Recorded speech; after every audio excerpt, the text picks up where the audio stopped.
Who ready? Who ready? Who? Husky Welcome to the third edition of the Huskies Pulse podcast. I'm Clarence Nelson, and we are here in the den today with a couple of special guests from the Edmonton Huskies organization. We have here Shauna Crozier and Kaya Mace. Welcome to the show. Thank you. Very good. A couple things to start off with. You know, normally we interview coaches and players and things like that. And we wanted to get a chance to hear your side of the organization's goings on and things of that nature. So I understand you folks are both athletic therapists to a degree. And Shauna, how long have you been here with the Edmonton Huskies? I've been with the Huskies for 4 years. This is my fourth season. And you're the head athletic therapist. And Kaya, you're here for your second year, I understand. Yes, that's right. And you're her assistant or the assistant. Are there any other people that help you folks out, or is it just you two? Kate also helps us out. She's just had a baby. Great. And she's super adorable. So she's home with the baby tonight. Oh, very good. So, you know, let's start by talking about a typical day or as an athletic trainer. What is a typical day at a practice that keeps you busy? Well, we start off with about an hour and 15 minutes of taping. And then when they're in the meetings, we just kind of sit around and wait until they're done. And if there's any people who aren't in meetings, and they come in for treatment, and then get the bag ready and go watch the practice. Terrific. You know, I saw just before we started the interview today that you were doing some work and you had finished your taping. Do you do some evaluations on the progress of athletes that are healing and getting better as well? Yeah, so we kind of look at where they're at with their injuries and see where we can progress them to hopefully get them back playing. Absolutely. And I think that's a really important aspect to all sports as well, especially football. What inspired you to pursue this career, Shauna, when it comes to athletic training and specifically helping football players? Growing up, I definitely grew up in a more football family, and it's always just kind of been my passion. And when I was younger, I broke and dislocated my back and had to relearn how to walk and everything. So I wanted to be able to help people and do that. Yeah, and so as a person, an athlete maybe that suffered some of those type of injuries like that, and that's a pretty serious injury, does that help you in your role as an athletic trainer and getting people to where they need to be after the injury as well? I think it helps empathize and... Yeah. Great. I know that sucks. Absolutely. Kaya, why are you in this industry? Well, in grade 10, I took a sports medicine class at my high school. And just ever since then, I've really loved it. And I got in touch with my teacher, and she got me the job here. And yeah, and now I'm going to try to work with the U of A teams next year. And Good. Yeah. Good. So speaking of that, you know, the football season is pretty succinct. When it's not football season, what do you folks do for athletic therapy activities? I just kind of work my Monday to Friday job. I very much enjoy my off season and having evenings and weekends to myself. So Good. Same, Kaya? Yeah. What do you do in the off season when you're not with the Huskies? Well, I'm also a ballroom and Latin dance teacher, and I compete myself. And so it just so happens that in the off season is when the competitive season is for that, and so I just switch and it's all dance. So it works well. Yeah. That's how you stay warm in the winter. Exactly. Nice. So I imagine that, you know, your industry, like a lot of industries, it doesn't stay stagnant. There are things that you have to keep up to date. What do you do to stay current with the latest techniques and research that goes on even after a couple of years? To maintain certification, Sure. We have to do 27 continuing education hours every 3 years. Mm-hmm. I'll do in-person courses or online courses, and our docs are really great. And that's because you're a certified athletic therapist as well. Yeah. Not just the therapist here, but a certified athletic therapist. That's a certification that you have and you need to keep up to date. Yes. Well, that's good to hear. Kaya, I think you're a university student right now? Yes, I am. What program are you in? I'm taking kinesiology. Great. And how does that translate your learning from that academic environment to what you do here? Well, a lot of the classes that I'm taking now are relating to like human movement, and so although I'm here and I know how to tape, like it's more interesting knowing kind of the more scientific part of it at school because I can do all this stuff, but now I understand a lot of more of it since I'm going to school. And next semester I'm taking a sports injury class, so that'll really help. Especially seeing what you're seeing at the with the boots on the street and things like that here. Mm-hmm. Very good. Football is unique when it comes to some of the challenges for athletes. And so I want to ask Shauna, what are some of the common injuries that you see in football, and how do you typically manage those common injuries? Ankle sprains are pretty common, or our receivers are always spraining, jamming their thumbs. So working back on strength and proprioception and getting that range of motion back Is that something that you didn't know before you came to football? Is that something that you discovered when you started helping athletes in this sport? I feel like because I grew up with football pretty big in our lives too, so I kind of knew it, and ankle sprains and stuff are pretty common. Mm-hmm. So it wasn't anything too out of left field that kind of caught me off guard there. It was there, and you were able to adapt to that. Good. Kaya, how do you balance the injury prevention that needs to happen with players that may need to push themselves beyond what they normally do every day? How do you balance the injury prevention with how they need to push themselves and push their limits? Do you have any comments about that? Well, we tape a lot of people for injury prevention, and like it's really all the athletes working on their range of motion and like strength. If they know they have like knee issues or ankle issues, then they need to like work on that in the off season and work on that continually. So we do what we can to tape, but if they can't do their own exercises, then it doesn't go as far. So yeah. And it does take some guidance with your help with some of those athletes of different ages. They're coming from high school, some of these folks, and then others are a little bit older, so they're seasoned about that. But have you had any challenges with a person that's never been injured before, and what would happen? How do they react the first time that they have a little bit of an injury or a bruise or something like that?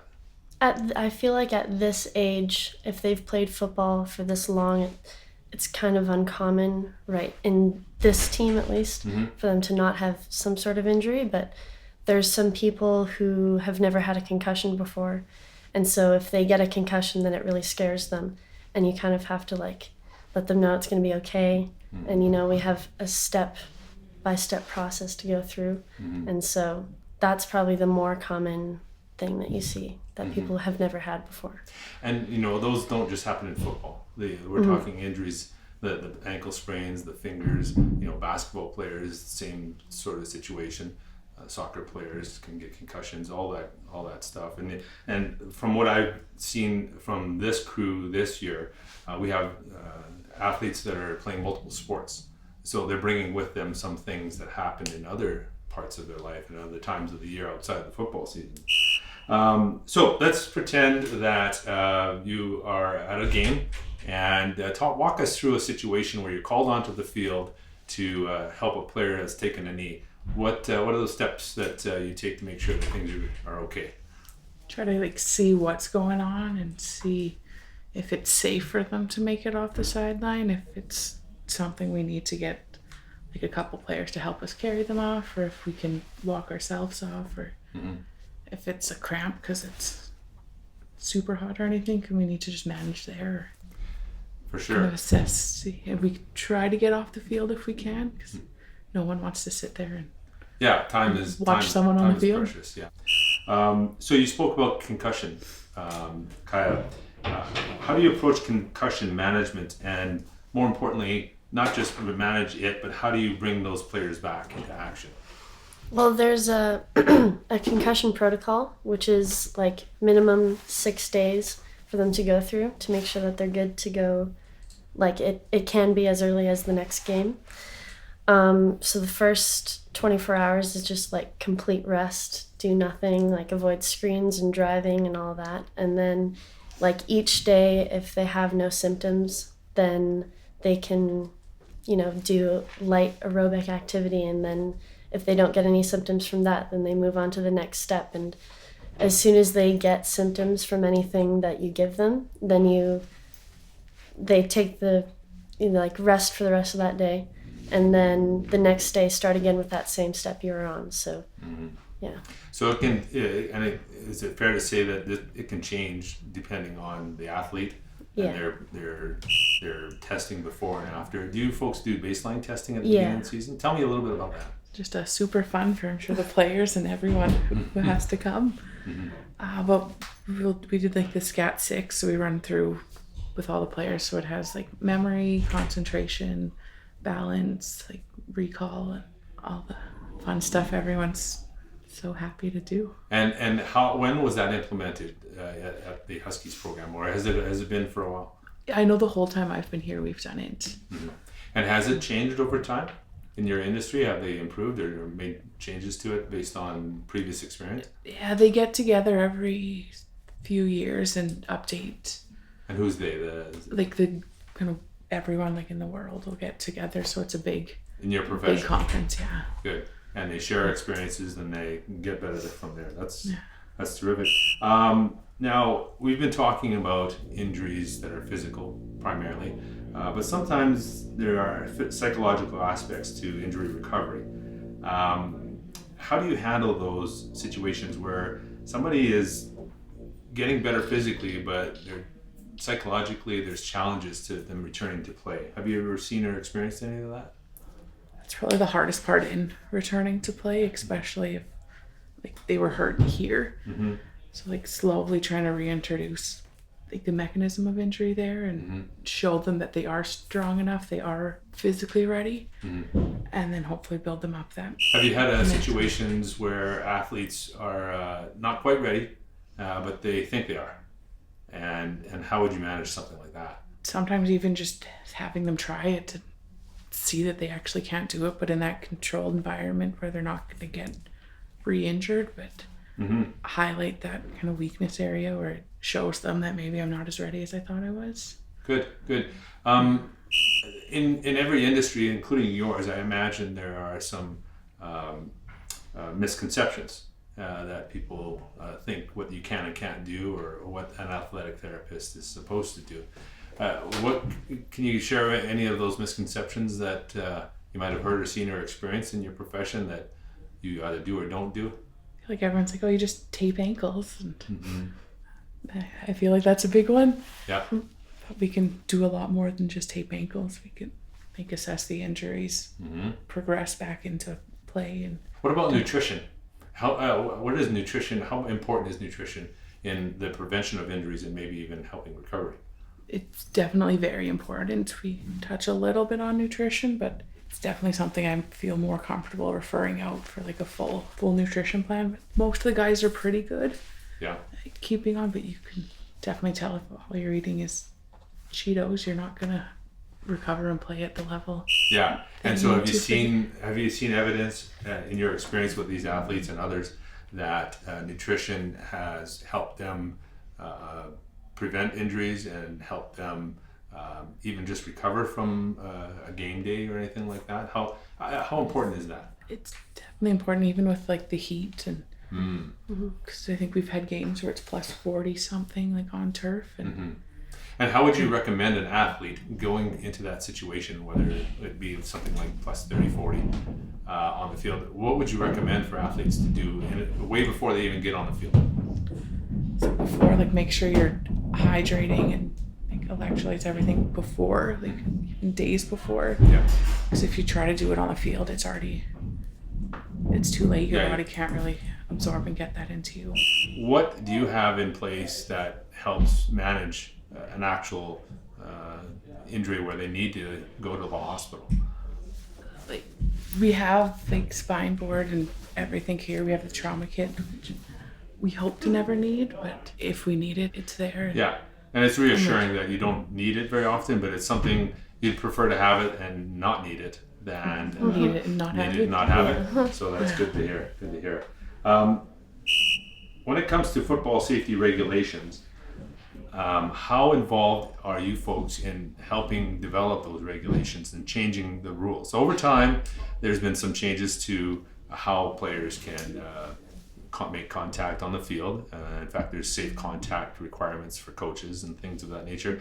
Have you had a chance to provide input with regards to how those rules or maybe the drills or otherwise have changed the sport? Or maybe have you seen your profession make recommendations for that? I know, like, it's CGFL protocol. We have to use the head check app for concussions, and I know on their end they track all that data and do whatever they do on their end to try to make it safer and see, like, is this a trend in this situation where we need to maybe look at something here to change. And Yep. No, that's good. And you know, I like talking with people that are experienced, like Shauna and Kaya, that are just kind of starting in their career. If there's a person listening to this cast that is thinking about getting involved in the industry, what would you do for guidance and giving them advice on how to get involved and maybe even just checking to see if they're really interested? What would you recommend to those younger people that are maybe in high school listening? I mean, if there's, obviously I got in it through sports med, so if there's a sports medicine class or like even any sort of medicine class in your school, it's a very helpful thing to kind of figure out if, you know, you're into it, because we were able to work with teams already when I was in grade 11, and so that's an easy way, especially with football, to see like if you're okay with the workload and like all the injuries, even just taking the class, and then we saw injuries happen like through videos, and then see if you know, get queasy from that or if you're okay to deal with everything, because I know there's some things that I'm still like, if someone pukes I might run away, but I'm usually okay to deal with it in this situation. So yeah. And Shauna, you might be able to answer this one better. Can you think of a memorable time when something came out of an injury or an event that you helped out with that ended up being a positive outcome for the athlete that you were helping? back in more Winnipeg, I think our starting quarterback completely tore his MCL and was done out for the season, and we rehabbed it together and he put in the work. He didn't think he was ever going to play football again, but we still are in contact to this day, which is How long ago was that? Like 10 plus years ago. Really? So it was a long time ago. And so thanks to that intervention and time spent and working hard, both you and that athlete, he was able to continue on as an athlete, and he's healthy. Yeah, still coaching to this day. Great. Those are good stories, because I think we don't give you folks enough credit for the early intervention that you do, and because of that early intervention, that translates into better recovery down the road, and maybe even return to play. And all too often you hear from folks who maybe watch the sport or unfamiliar with the sport or other activities, that they are concerned about their young child or son or daughter, that they won't recover from that. And so I'm happy to hear that there are things like that that work out well. Most memorable time with the Huskies so far, Kaya? I would say last year when we were driving to Regina, we did the Rookie Road Show where you have to tell an embarrassing story, tell a joke, and then you have to sing a song in front of the whole bus. And it was obviously a little scary for me, a 18-year-old girl singing in front of like 60 boys older than me. It was a little weird, especially because it was the beginning of the season and I didn't really know anyone. But then I got up there and I sang Life is a Highway, and everyone started singing along, and then I won the Rookie Road Show. So that was yeah. Congratulations. Thank you. And Shauna, over the past 4 years, what one or two things have stood out for you being with the Edmonton Huskies? I think it's like the conversations that we've got to have, and like chatting with Coach Neil when he was here. I think those are memories that are gonna stay with me for my whole life. Those conversations, those memories, the relationships. Grateful that I've been able to experience that. Good. Well, I thank you for everything you've done so far with the team over the past couple of years, and I thank you for this season. I think this team this season shows a lot of promise. We've already had some good wins. Thank you, ladies, for your time today. It was a pleasure speaking with the really strong support that we have in the athletic training field. Here at the Edmonton Huskies, we wouldn't be the success that we are in this organization without you. So thank you so much for speaking with us, and we'll see you on the field. Thank you for having me.